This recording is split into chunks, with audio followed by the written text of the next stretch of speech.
talking about a gift that he received from Tom Cruise. And one day I received said coconut cake, which said, "Happy Christmas, Henry," from Tom Cruise. Right. Which is pretty cool, by the way. Right. And I thought, this is, no, there's no way I'm eating that. It's going to be, like, made of healthy stuff. It's going to be paleo or whatever. And, yeah, this is Christmas. I don't do healthy at Christmas. Yeah. And eventually, a friend came round to my house and saw the cake sitting there, and they said, "What's that?" And I said, "Oh, that's a cake from Tom Cruise." And they said, "I'm sorry, say that again?" I said, that's a cake from Tom Cruise. And they went, "Well, why aren't you eating it?" And I said, "It's probably healthy." And they went, "Cut it open."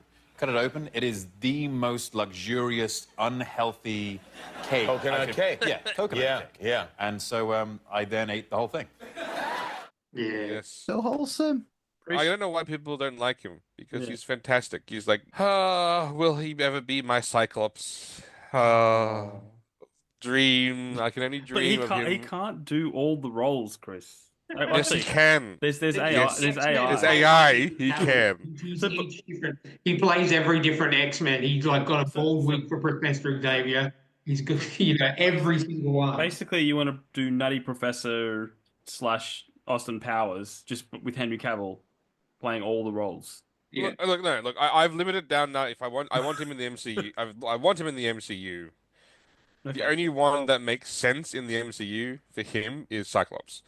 That's the only role that makes a little bit of sense. Weren't they talking about Captain Britain or something? Captain Britain. That's lame. Like, come on, don't do that. Don't do that Too to obvious. the man. Too Can I be obvious. pedantic? He's already been a character in the MCU. Ah, yes. Oh yeah, is he? Wolverine. Yeah, he was the Cavalry. Oh, yeah, Cavalry in Cavalry. that one 30-second sequence. Look, having said that, I would also be okay with him taking over as Wolverine. That's never going to happen because I think the fans would riot. Like, and to be like, there's only one person that plays Wolverine, and it is Hugh Jackman. Yeah, now he's back, so And it makes sense because the older he gets, he can be Old Man Logan. Old Man Logan. He's got no excuse to not play it all the way until death. Yeah. But I could see, another character. I could see Henry Cavill playing Storm in the. I think he could play. He would look great in a bikini. Of course. I mean, why not? Why not? He would be the man to pull it off. I think if he said that pathetic Toad line, everyone would love it. What happens to us Toad when you get struck by lightning? Actually, in a British accent, in a deep Henry Cavill British accent, maybe it's just that thing where everything sounds better in British. It probably doesn't. This doesn't relate to Neil because he's he doesn't hear accents unless he drives half an hour south or steps outside. Yeah, so like again, it's only one role. Yeah, it's Cyclops. Nothing.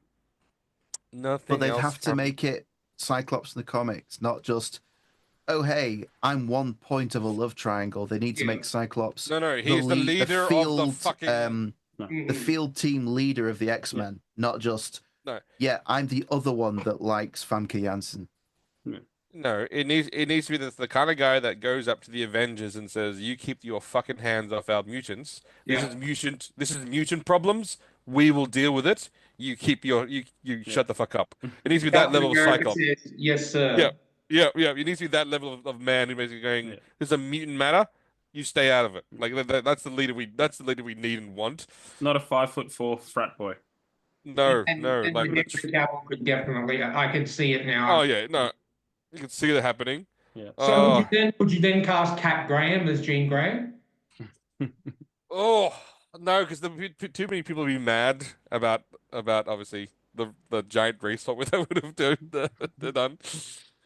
Yeah, but look, sometimes they work. Like they did Nick Fury. They race swapped him. That worked fine. They Idris Elba in Thor. Masterful. The Nick Fury race swap went so well that Marvel actually changed it. They changed it permanently. They changed the comics. So Samuel L. Jackson was that perfect. Yeah. They actually came up with a backstory to, how he's the original Nick Fury's half stunned and all this kind of thing. They actually came up with a whole backstory because Samuel L. Jackson played that role so well. Some things work, Some things work. Agree. And like again, like honestly, with those two characters, you can sort of change them around. There's not really a huge problem. But having said that, if you pick them because they're the best actor, that's fine. I'm Yeah. okay with that because like I give the best actor. If you pick them because of any other reason and they're shit and they try to insert dumb things into the role, then obviously no, Yeah. stop being stupid. So could Cat Graham play an excellent Jean Grey? Yes, that's fine. But I think Chris would prefer Psylocke, right? Again, look, if I again, you know my preference. I think look, you've got me down this path now. Fine, we'll go there. Henry Cavill as Warren Worthington. And then obviously, who would you cast as Psylocke? Ugh, that's a tough one. And then then you do obviously build up the Crimson Dawn arc. Yes, again, that's what again. I've come to the conclusion we will never get the Crimson Dawn arc in the movies. That's fine. Again, I can get that. I understand.